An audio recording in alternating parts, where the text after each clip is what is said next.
Good afternoon. Hope you're good. Hope you can hear me. As per usual, I'm always worried as to whether or not the sound is working. So points and prizes. First, we know whether they can hear me okay. I'm Jack Chew, 12:30 to 1 o'clock. We tune in to Chew It Over. We discuss whatever's topical in my world of MSK, healthcare, education, particularly, but also where it intersects with culture.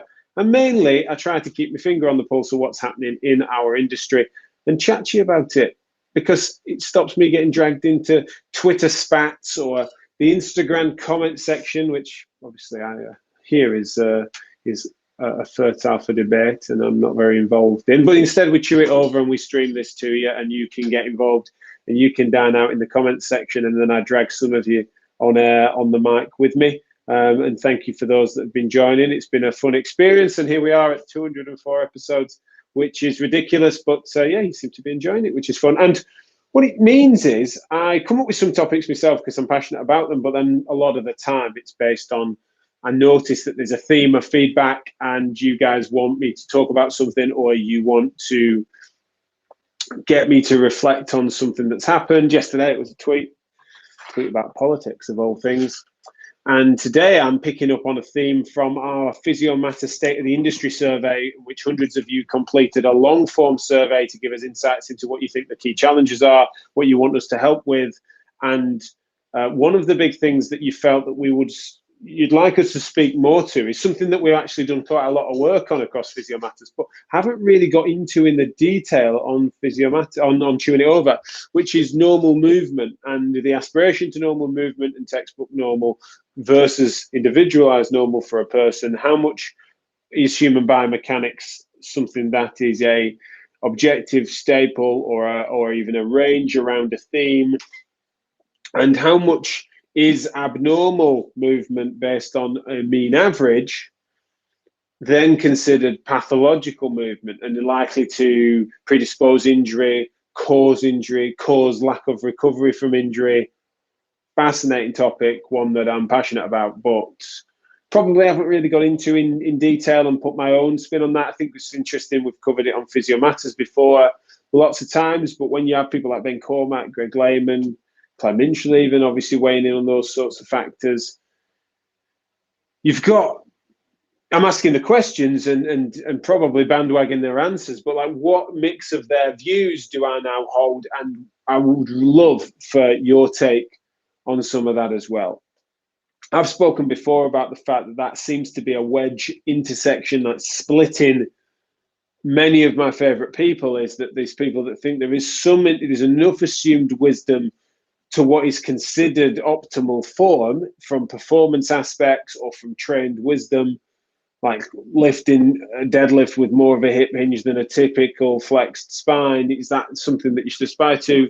Similarly, landing dynamics from a drop jump, does that, allowing yourself to fall into dynamic knee valgus, classically as it's called, or hip adduction when you land on one leg, is that pathological, or is that something that could be trained adaptation?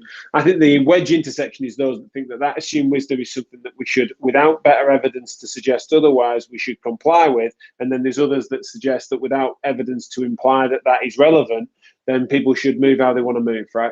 Movement liberation, or the other side of it being controlled textbook movement, unless persuaded otherwise, right? And so because the issue is we haven't got a lot of evidence through the middle that suggests in a clean fashion what is truly dysfunctional and what then is normal. It's something that becomes a challenge. So I would love for those of you that are tuning in live for you to give your take on that as my core question. What do you think is normal movement? Do you think there is such thing as it? Do you think it is a range? Do you think it's easy to define, hard to define? Please, your opinions on the phrase. Is it sort of thing you encounter? If you don't encounter normal movement, do you consider that one of the key roles that you might have if you are a clinician or you're in the MSK industry in whatever capacity, because I know many of you aren't necessarily therapists, but what, if you don't know normal movement, what do you consider disordered or dysfunctional movement? Dysfunctional movement being a classic sort of jargon term that we see. And I just sorry, it's such a vague question I'm asking you today, but I really want your take on it. What's an old take, regardless of what it is, because I think it's something that so many of you had asked me to talk about, but I really want to know some of your thoughts on it generally. Like, what's it? Do you think it matters? Do you think that how normal is normal? How normal is it that people would move in a certain way, etc.? I think that's really difficult. One of the things that I have a problem with, which I want to tell you about, is different in different. You know, I think that that's the thing that kind of bugs me. Some normal values in statistical terms, no, but then in linguistic terms and in societal terms, that is quite ugly if you were to assume it to be the mean. So what I'm getting at here is, and to use this as an example to start us off, and I'm not meaning to suddenly really tangent us, so I'm just sort of bit of a place for me to just admit that the semantics around language sometimes are a way of digressing and sort of spoiling a conversation. But when we talk about normal, what is normal, we need to recognize that that is a fraught term because, as I said, normative data being the mean, the average, means that then if someone is just thinking like that, almost like thinking statistically, and that's what they mean, like what normal, they mean average by whatever definition, then in linguistic terms or in social terms, that becomes difficult. For example, if someone was to say being gay is not normal, can you see the problem with that, right? Can you imagine then, because the average person isn't gay, they're making a statement that they think is then factual, but then what actually is implied by that? I mean, I even cringe in saying that, because obviously, of course, an opinion that is abhorrent to hold if you're implying that actually is something unnatural about it, or this, you know, there's all these other connotations that in a social circumstance like that, where someone might say that, you'd be like, well, usually what they're meaning by that is that it's not right, and that therefore there's bigotry and homophobia that's being laced within that, and that people are then implying that there's something wrong, dysfunctional, aberrant about it, abnormal. Whereas actually there's a statement of fact that can come through the middle of it, is that if you're talking about norms as in a mean average on a statistical language, then we've got to be careful. So the thing that we have in the therapy game, when we're talking and doing social commentary in MSK, I think we end up sometimes making a mistake where we're torn between those two things. We're talking about normal as in function, dysfunction, abnormal, normal, in a like what is acceptable, shall we say, and a more flexible term linguistically. And then you've got things that happen then statistically, which is another world in which we live, where we're exhibiting evidence and statistical data that is brought to bear on control groups and comparison analysis in an RCT or otherwise, or lab studies. Then normative data, the norm, the mean, the average, etc. Sometimes we're talking about that, right? What's normal movement? You could get what is normal movement on these 100 people squatting? What is the average kinematic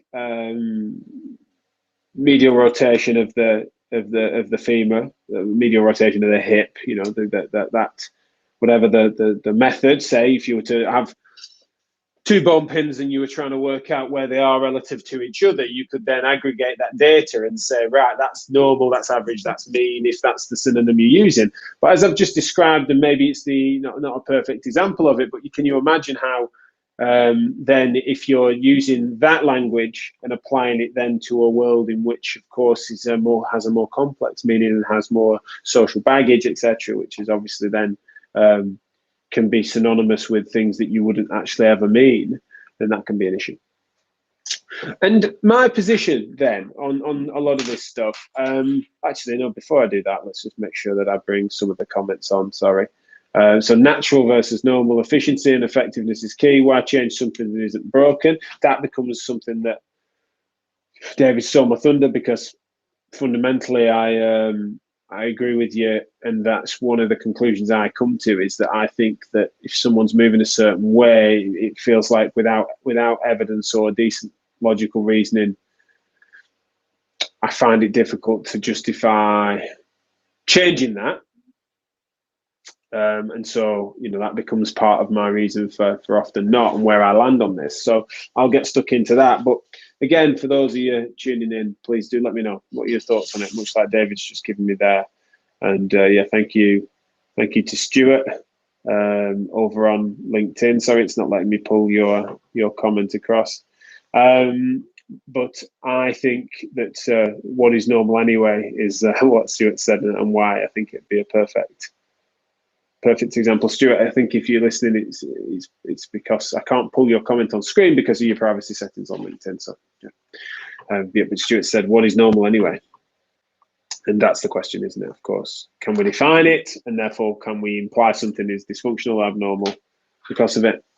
So my take is that there is a range, though, of human movement that could be considered with normal. Not that I like that phrase. But I think that some people get carried away on a theme and say, well, humans move how humans move, and therefore there's no optimal range of that we couldn't then make implications on, say, both injury and on performance. And I know those are distinct, but let's just be really silly here and say that someone had a really quirky anatomy that means that their knee joint, which is a modified hinge, of course, that their knee joint instead is such that it's moving. Not the majority of its movement doesn't come from that plane, that sagittal plane, and instead you're then getting loads of say, transverse movement. And I'm not meaning like, oh, they've got a dysfunction in a ligament that's just subtly doing it. No, I'm meaning let's just be crazy and say we've got some sort of substantial deformity that means that then it moves in such a way. Now that's normal for them, but is that typically something that we could argue that then that human knee that's moving more valgus varus than it is, say, flexion extension, is it likely that the tissues in that aren't going to then degrade from that being something that they're not designed for, shall we say, or haven't evolved to tolerate, right? Are we suggesting that those forces, whilst you're going to get positive adaptation, are we also suggesting that the meniscus wouldn't degrade under those circumstances?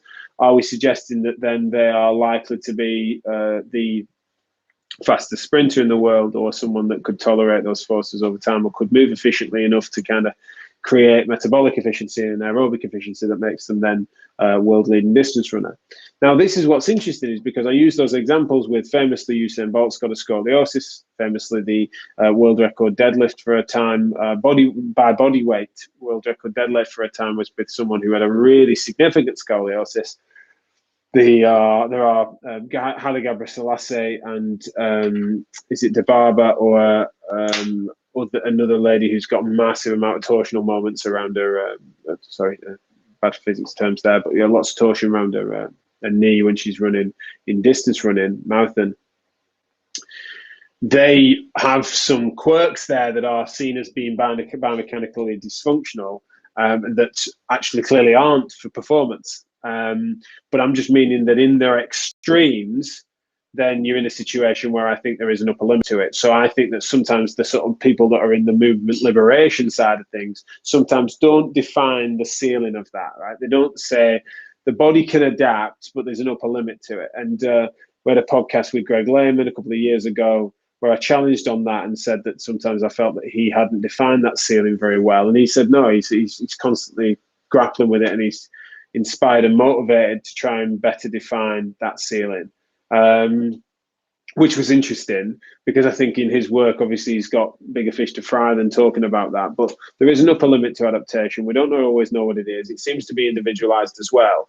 But it also means that because there are so many people that move to what would be considered textbook badly, that don't seem to have pain lifelong, don't seem to degrade, don't seem to end up with major dysfunction and problems by dysfunction. I mean functional dysfunction, yeah. So inability to do things that they'd like to do, that's dysfunction. That their biomechanics and their movement patterns don't seem to be correlating strongly with that. And then similarly, you've got people that move what would be considered to be perfect to the textbook, that then develop symptoms that or for other reasons, means that then the biggest fish to fry in that example wouldn't have been normal movement, wouldn't have been biomechanics, etc. And so it ends up being something that then becomes fraught with the problem and why it's such a contentious issue.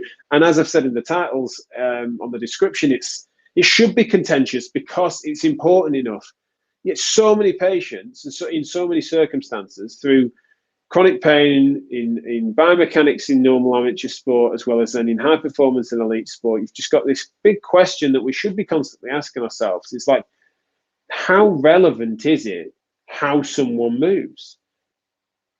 Because it'd be pretty wild for people these days to say that it's the be all and end all.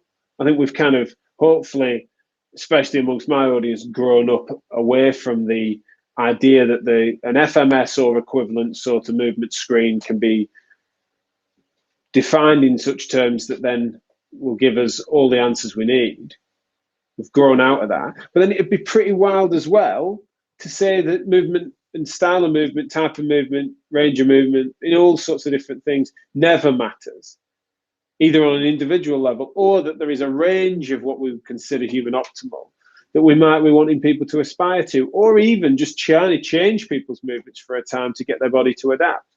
One of the big ones that bothers me, and again, that I'd love your thoughts on, especially those of you coming in after the fact, the people that send me emails or info@physio-matters.com if you want to send emails to us, but also those that seem to listen after the fact on the podcast, on Spotify, etc., and or on the videos afterwards. They send the more lengthy comments, clearly have been sort of stewing on it and reflecting, and don't then comment live or don't listen live. I'm interested in you guys unpacking your thoughts on this, which is that a biggest thing for me that I worry about is when I see someone who's injured, or my team sees someone that's injured, I'd be mortified if, because we were being too liberal on accepting a style of movement that would be considered historically to be dysfunctional, a long way from the textbook, but that's how they move, so be it. If there's something about the way that they're moving that's stopping them overcoming a problem, even in a short-term almost correction of, but a change of movement style, to distribute forces differently, offload their tissue, challenge their nervous system in a new way, offer a distraction, offer a different cue through whatever mechanism. So I'm not being tissue centric, but I'm also not wanting to be neurocentric, right? These things are bioplastic changes of people, as well as the sort of psychological elements, the fact that sometimes we ask people to do something that then changes their social circumstance, that takes them off the spin bike and into the swimming pool. We never know what it is that then turned a corner, but allowed their body to recover and therefore overcome an issue. If we are such that we then just say, no, that's how you move, don't worry about it, we will change other things, but not your movement patterning or your movement style or your biomechanics, it's so clumsy. And I would feel uncomfortable as a clinician, as well as then when working with my team, if I didn't know that really we're also understanding that there is a range of human movement that is likely to be somehow less onerous on the body, especially individuals, but also even that there's a range of different types of human movement. If we were to have a large enough sample, tens to hundreds of thousands of samples of people then moving, would there be that it would be distributed perfectly along a spectrum, or would it be a bell curve? It's likely to be a bell curve, I would say, right? If you had to try and understand that, especially if we decided to pick a variable. So amount of knee flexion on the impact phase or on the heel strike phase of running or something like that. I don't know. I'm just picking one thing. Then I just suspect that there's going to be a bell curve somewhere. Yeah, it's so unlikely. You're going to have your anomalies, but yeah, it's also the person that flexes their knee most in that sample is unlikely to have as many people doing that as is in the middle of that distribution. It's just kind of a bit of a given. And so not being in touch with that would be really stupid, I think, as therapists. But then here's the problem, is that if you're then trying to imply that everyone should aspire to what might be normative, the mean in that instance, or that we're saying that as long as it falls within this range, then it's considered normal and we'll leave it alone, especially amongst uninjured people. So I've been talking a bit about, say, how you might want someone to make adjustments around someone who's got pain, and then you end up with this sort of symptom modification model that many of us practice with and I'm into. And I think that's one of the reasons why I think that, you know, understanding this term normal movement or dysfunctional movement is good, because do you make transient adjustments, or do you make adjustments that you then imply that the patient should try to continue or train that into being a new habit? That makes a big difference. You know, if you changed it temporarily as a means of getting them over this, are you giving them a cue to change their gait, for example, run quieter, or are you trying to get them to push their knees out a little bit or run either side of a tape to stop and do it a crisscross because they develop some IT band problems? Are you saying that that's how they should then run and become a new habit, because that would be to run better, to run more normally, to run more efficiently? Or are you saying that now that you're over this injury, we can phase back in, phase that cue out, and you can run how you want to run because you can be fearless, thoughtless movement type? That really is a question that is fascinating, and one that I think is otherwise unanswered. I err on the side of that: change it temporarily and then phase back to being able to be more liberated in your movement. But I'm sympathetic, especially with regards to performance variables, that there may well be that they've also noticed that by doing that, and if they cue themselves like that, especially because they only run 5K, then they are watching chunks come off their PB despite them being recently over an injury. They might notice some other efficiencies. Now, we don't know what the mechanism was of that. You know, we sometimes forget that even when it comes to, we don't always know what it is that helps someone with their symptoms and to overcome their pain or problem or injury. We also don't know what it was exactly that then improved their performance and kicked that on. So we sometimes think that that's the area of performance. It's like, well, if I'm moving better, if I'm swimming faster, if I'm getting my PBs on my cycling time trial, if I'm lifting heavier as a powerlifter, then that's the outcome that I was bothered about, and therefore this change in movement has done that. But it's like, well, changing focus, changing circumstance, sometimes changing context. There's a number of different things that could have contributed to it. We don't always know, but then at that point, we don't care. When it comes to pain, we sometimes do need to care, because if people over-attribute that change in movement to being a normalizing of movement, then they're constantly seeking that when they develop symptoms again. They think that they're attributing it backwards to them thinking that they were moving badly, therefore they got injured again. Therefore, if they start moving well again or more normally again, then they'll overcome that injury. Do you see what I mean? It becomes more of an issue for us to deal with in those terms. So I think it's something that is an issue that matters more in that sort of pain space. But in the performance, I constantly watch people then think, well, it's clearly more normal because it's clearly getting me the performance. That it's like, well, you don't know that was what that change might have been the change. The change might have been it rather than normalize it. And I think it's sometimes useful when you can demonstrate that both in pain and performance, that there were a few different ways to skin that cat, right? That was one of the things that we could have picked, and showing them that other things would have worked too, so that they don't over-attribute that to their recovery. And that attribution of things to recovery is what I've talked about many times on this show before. One thing that I wanted to say then on the performance side with regards to my opinion and my position is, I think that it matters when it comes to lifting technique. I think it matters more than it does for sort of more aerobic exercise. You know, you say recreational swimming form, I think matters less. Recreational running form matters less than someone that's wanted to, with regards to injury stuff, than it does for any of those things on performance. But then particularly when it comes to weightlifting form, I think there's probably something that's there whereby I think performance gains of moving a certain way are going to be much higher than the injury reduction or recovery bits. The final thing that I wanted to touch on, and would be really grateful of your guys' thoughts on this as I plan for a couple of other shows, interview shows with people in this space, is it that, say, the forces are being distributed, or the habit, or the neurological, shall we say, what's it could be? I was going to say signal, I forget what it's called, where there's almost like a neurotag was the phrase that is a bit out of fashion now, isn't it? Whereby there's that habit. When someone is injured and also has a pain or is struggling with something that's affecting their function, it hurts to do something so much that they therefore don't do it or do it less.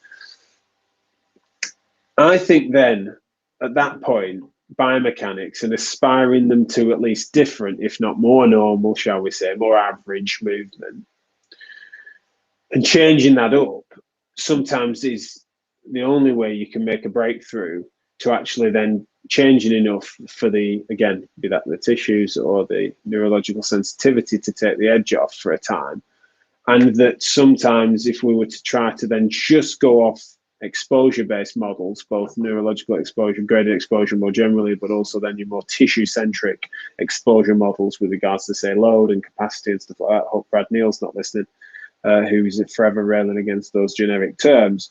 But under that model, I think sometimes if you reduce biomechanics too far away from that, remove biomechanics too far away from that conversation, I think then you miss an opportunity sometimes for someone to recover. And I've met those before.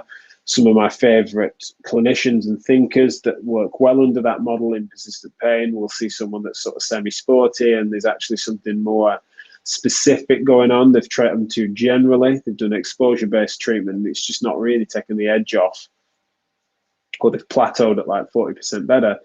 They then ask me to have a look to see if there's anything, say, interventional or anything we're missing, any other diagnosis, any other imaging that might need requiring, or any other, just my take on the matter. And the thing that I often find myself doing in that instance is just being a little more specific for a time, distribute the forces differently, or just change the movement habits a little bit. And often I'll admit that isn't, if it's a runner, let's just use one example, or if it's a lifter, we'll go with runner for now, is that I don't typically look on and think, right, well, I need you to exaggerate that knee valgus. I need you to exaggerate that that little quirk you've got where you externally rotate your hips. I need you to exaggerate your head movement. Now, sometimes we do that, and to be playful, especially if we notice someone is being quite intense with themselves and putting a lot of pressure on themselves to move well, move better, move more normally. If someone's moving and got their own little movement quirks, a therapist's done everything right, they're asking me for a second opinion on it.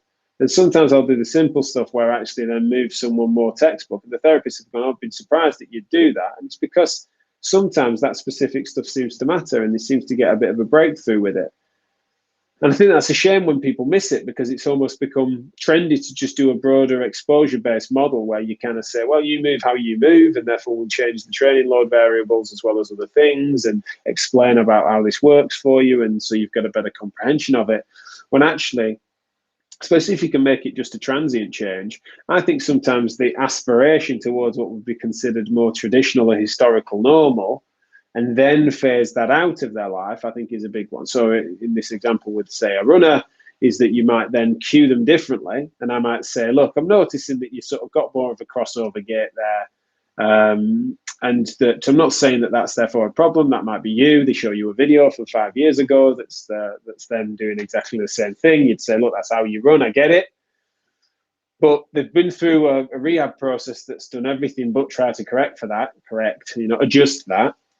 And I say, run either side of this tape for a bit, and then we come up with a cue that helps them to do that isn't a tape on a treadmill, and then get them to go back out road running and stuff and just say, let's spend some time just working on that as a cue, trying to, whatever it might be, an external cue to do so, and get them working, or even you could argue working to a metronome sometimes goes hand in hand, trying to chop their cadence a little bit and change the biomechanics that way.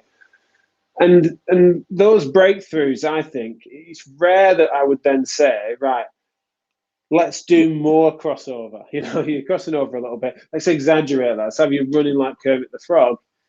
No, I don't typically do that. And I think is that me? Does that prove anything? Is this just one big anecdote? Of course, I accept all of that. But it's just something that I've noticed, that I think there is this optimal zone. And I think it'd be really clumsy if we weren't to respect and recognize that. So thanks to those of you that have posted some comments, some of which I can't pull over, particularly Stuart over on LinkedIn. I'm sorry about that. You've got your privacy settings set so that I can see it, but I can't pull it across, and I don't think anyone else can see it. But yeah, he was saying that he feels that there is a optimal loading zone and an optimal biomechanics zone that interlink, and that therefore they should be considered more than they are. But then others have got some. I know others have got a more liberal approach to that and want to liberate movement. I don't know if David's one of them. In pictures, evidence of a good functional norm, elbow dropping due to fatigue, abnormal injury problems.